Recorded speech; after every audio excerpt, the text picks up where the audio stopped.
back to the Grimm Reader. Today I'm going to talk a little bit about my own experience with booktube.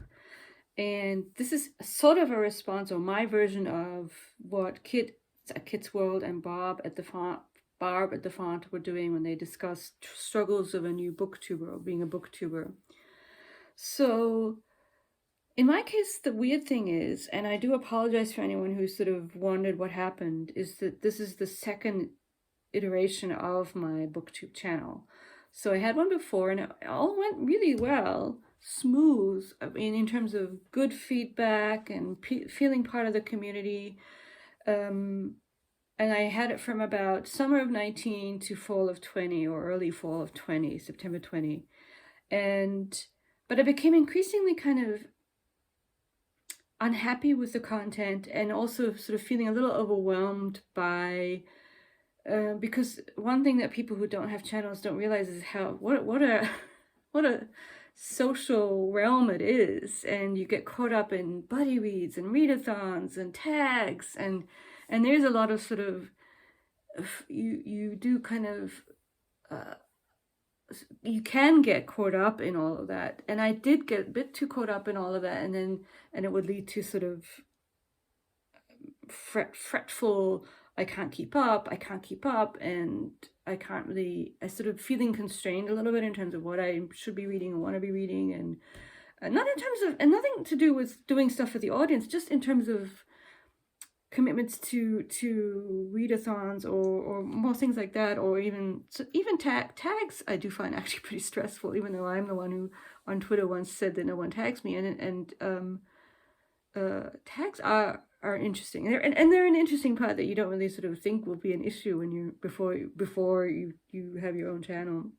But I think mainly I just wasn't that happy with the output and what I just didn't like what I was putting out there, and I kind of fell into this mindset, which is easy to do because. And so what would happen is, why would anyone want to watch my channel when there are so many other channels out there and so many other more, I mean, basically it just went, there's so many channels. Why would anyone choose to watch my channel? And the minute you kind of start thinking that way, it's not good. It's doomed to sort of fretting about that you don't want to do the content, you don't want to make the content. And so that's what happened. It kind of, and then other things happened that I started reading, like, I don't even know, I should talk about this.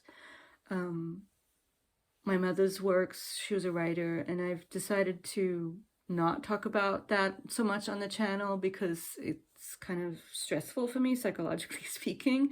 I don't want to go, I mean, it's not anything, so basically, full moment of confession here, when I actually was in therapy about this, well, the therapist actually said, well, but you're reliving your life with your mother when you read her works, because I remember the creative process behind it, and it wasn't always joyful.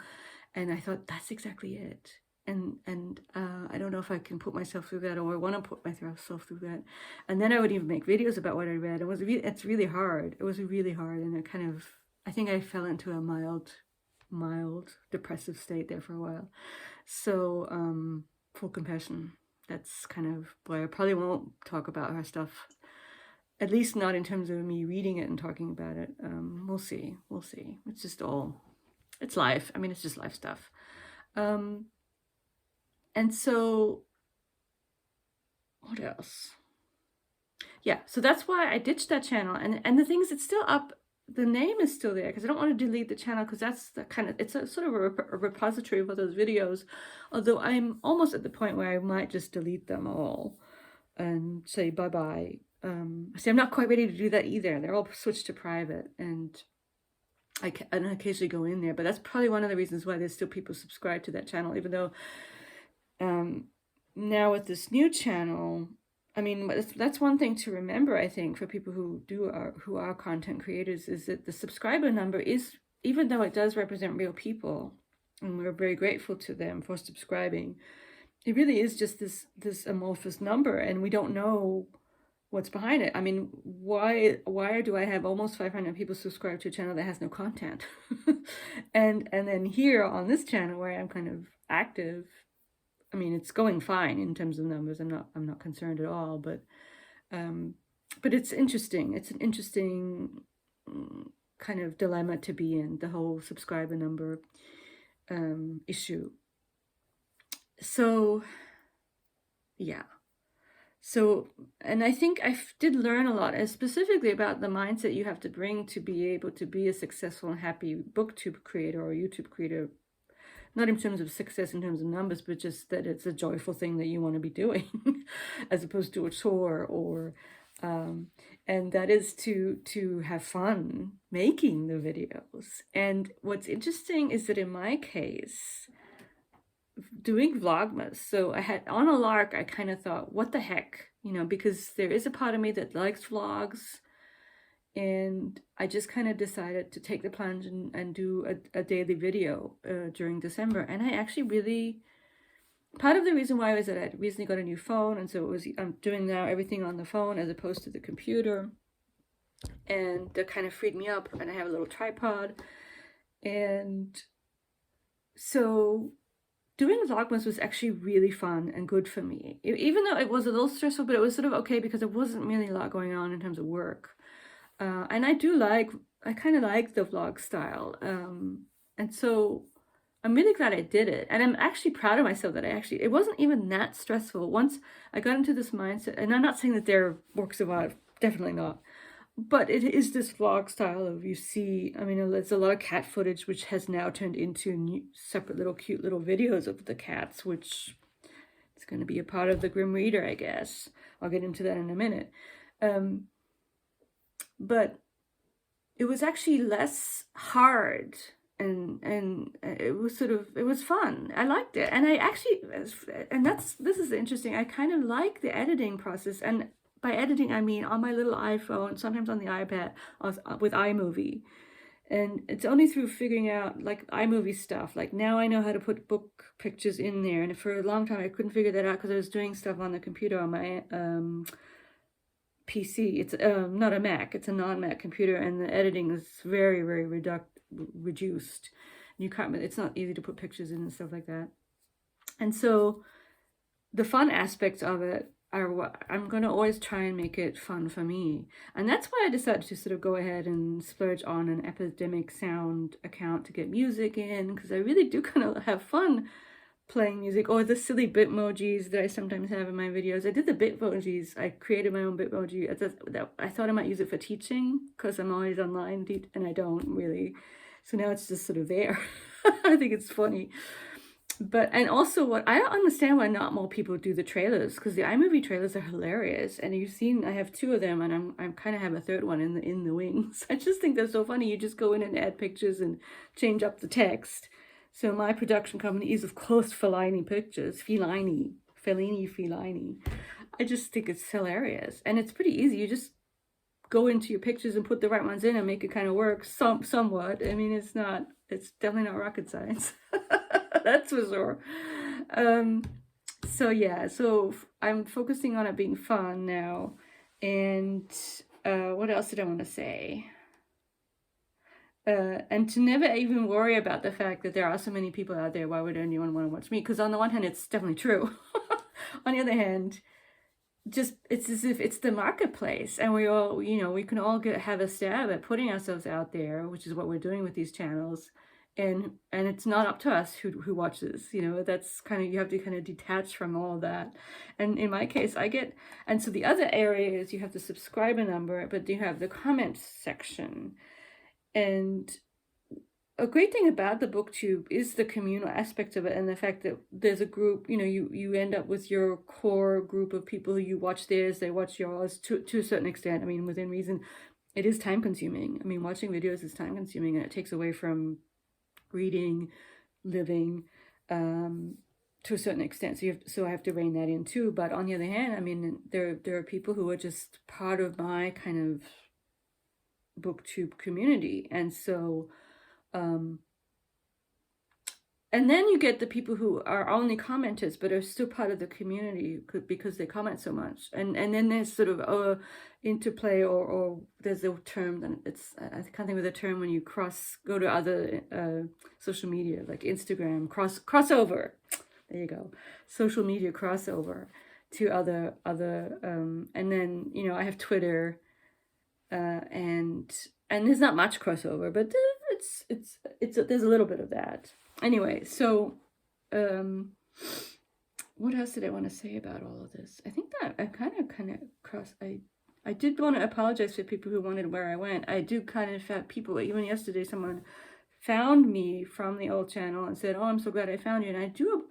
And I thought about how on that channel, I think I have a link saying come to this channel, but I don't know how to and you can't pull people over, which is initially what I wanted to do. It's like, hey, you guys, everyone on here, come to my new channel. But that's asking a lot. And it kind of shows you how people, I think there must be people out there who just subscribe and never kind of go through their subscriptions and manage them, just like email inboxes. So yeah, so I'm just looking at this text that I had written originally. I haven't really paid attention to it at all. Yeah, we become very attached to our commenters. Anyone who comments, and of course, because the subscribers is the number, you become attached to the number, but you don't really know who they are. And then I say here a little bit about how I am less social than other people. I don't do a lot of buddy reads. I don't do a lot of the social stuff, the Voxer stuff. I didn't really know there was so much of that going on. That's another thing. It's very social. Very social. It can become a core social avenue for people if you feel isolated or whatever. And I'm introverted. I'm busy. I get tired. So I kind of don't do as much. I do a little bit of that, but I want to be mindful of how much of that I do. Yeah, and so the new channel, I kind of wanted to go more consciously with the brand of the Grimm Reader, whatever that means. It doesn't mean much. It means me, but German professor person, cat lady, like the trailer, which I actually took down because I thought if people keep coming back to, took down as the thing that you see first, I thought it might get too annoying to always have the trailer running whenever you come to the channel. Put cat stuff up instead.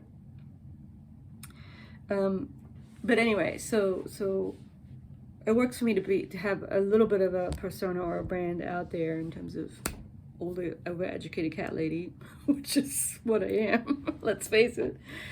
And then, so speaking of cats, so if you, in terms of like view counts and stuff, which is also, you do kind of pay attention to it. And so the cat stuff that I've been doing is really also a sort of a place for me to play around with editing and music and stuff like that. It's fun it's easy to do it with cat footage than with regular chatty footage. And I have to admit that right now, for some reason, I don't know why. Well, I kind of know why, because it's YouTube. So the most recent cat video, which is only a couple minutes long, and it's adorable, whatever. It's just cats. It's nothing. It's not Fellini for sure. It's Feline.